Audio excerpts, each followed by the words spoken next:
Hey everyone. So if you clicked on this video, I'm guessing you're a parent or a caregiver and you're thinking about making a move to Oklahoma City, but you really have no idea if the schools in Oklahoma City are any good. Yeah, you're interested in Oklahoma City because maybe you've seen this video here where I talk about how much money you could save here compared to where you live now, especially so if you live on the east or west coast. But let's face it, saving money is all well and good, but you got school-age kids to think about. And you need to know if the schools here, what they're like before you pull the trigger and commit to a move.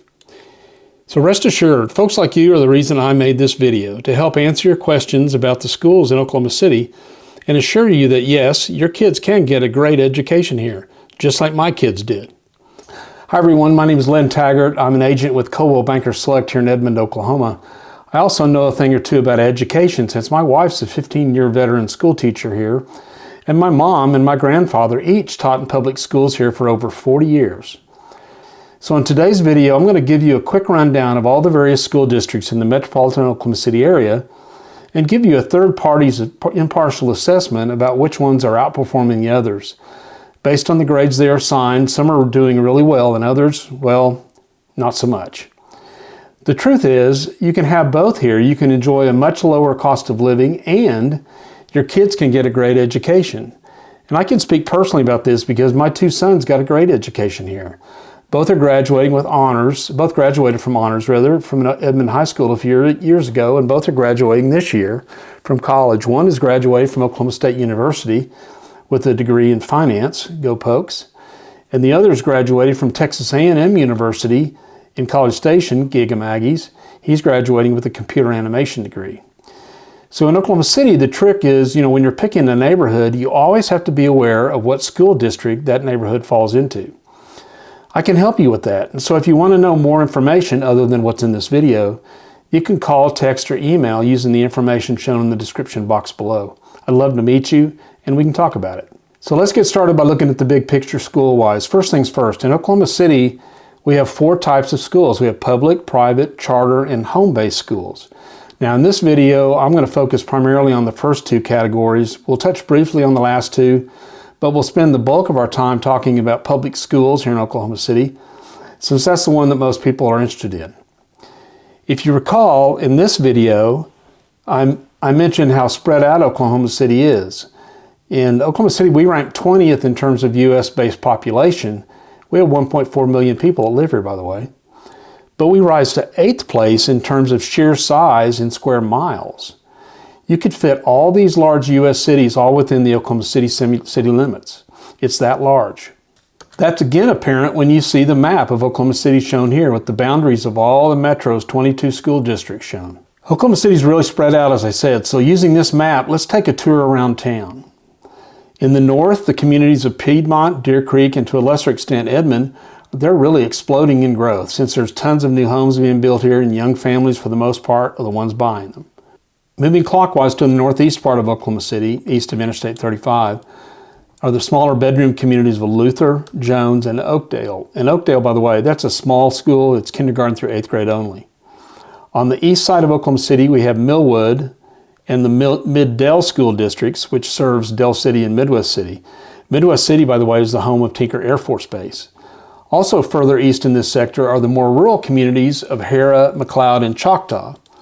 Now if we continue clockwise, we hit the communities of Moore and Norman, what's referred to as the south side of Oklahoma City. By the way, Norman's home to the University of Oklahoma, my alma mater.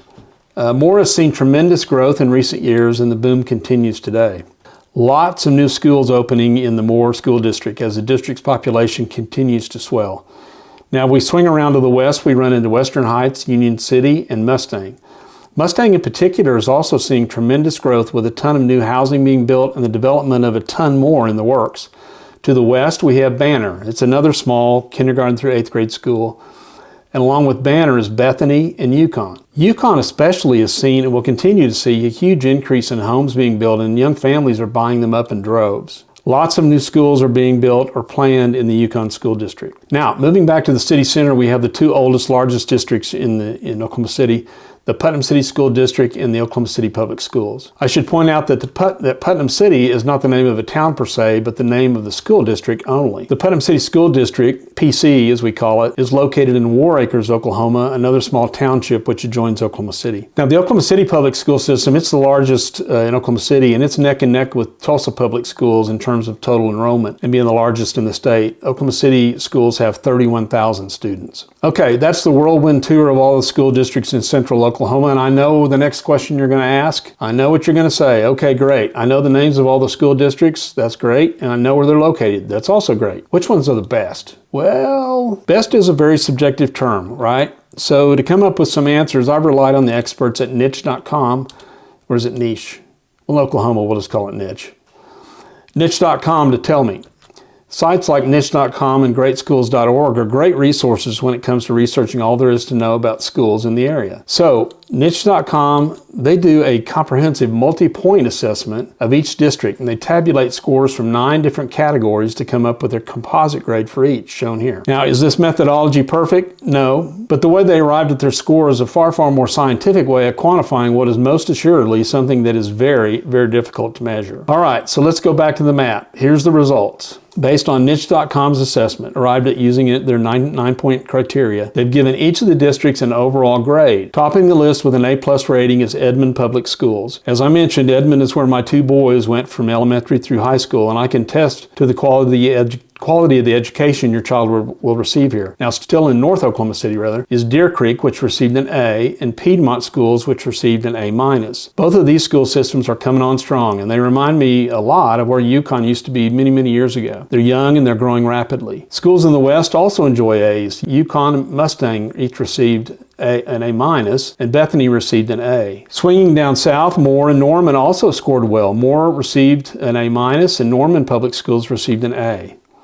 Now, schools in the eastern part of Oklahoma City, they didn't fare well at all. Other than Jones, which received an A-, the rest of the group fared no better than B's and C's, and one district received a D. And then you come to the oldest districts in the area. Putnam City only received a B, and Oklahoma City Public Schools, unfortunately, only scored a C-, nearly the bottom of the barrel in the Oklahoma City Metroplex. Now, in terms of size, here's a list of the largest school systems in the area, along with their current enrollment and the corresponding niche grade. And to make things a little more interesting, I dug a little deeper, and here's an in-depth comparison of these same large school districts. Now, a few quick observations. Oklahoma City Public Schools, well, they have the lowest ACT and SAT scores and by far the lowest graduation rate. It's really not surprising. Edmond leads the pack with the highest test scores. It's really impressive for such a large school system. Now, a few of the things stand out. I mentioned that Moore was booming with young families moving in. Well, look at the number of elementary schools there. They'll undoubtedly have to be, I'm sure they are, planning for more middle and high schools in the future. Same goes for Yukon and Mustang, also experiencing record growth. An additional middle school or 2 and additional high schools are likely also on the drawing board in these districts. Now, if you had the money, the Oklahoma City area boasts a number of private schools to consider. Hey, if you move here from somewhere like California or New York, by lowering your cost of living substantially, see this video here, you'll have more disposable income. So maybe now, hey, you can afford to send your kids to private school here. Just a thought. Most of these top private schools fared very well with regards to their overall niche.com grade. I looked up the average annual tuition rate for a few of these. Cassidy is at nearly $25,000 per year per student. And it's typically the old money choice on the list. There's lots of doctors and lawyers' kids that attend here. Same could be said for Heritage Hall, which comes in just slightly less expensive than Cassidy. Bishop McGuinness comes in at just under $15,000 per year per student. Heritage Hall, Bishop McGuinness, Cassidy, and Mount St. Mary's have all been here a long, long time. Crossings Christian School, Oklahoma Christian School, which we call OCS, and the others are the newcomers to the group. They have shorter academic records and a shorter history of operation. I don't have a lot to discuss on charter schools here in the Oklahoma City area. I don't know a whole lot about them other than to say that we have 13 charter schools here, and their mandates vary greatly. Some are exclusively for elementary age children. Some have specific objectives like an emphasis on science and math. The largest by far of all these charter schools is Epic Charter 1-on-1. The Epic school system has nearly 36,000 students who exclusively attend online. Unfortunately, niche.com gave the Epic charter schools a grade of only C, however. Another popular choice here in Oklahoma, in the last of the 4 on the category list I mentioned earlier, is homeschooling. It's estimated that nearly 23,000 kids in Oklahoma are homeschooled. And if you look at it from a national perspective, homeschooling appears to really be taking off, perhaps because of COVID, with 11% of the student population nationally being homeschooled rather. That's about 5 million kids. And the ranks are growing. The article I read said it's estimated that the number is growing anywhere from 2 to 8%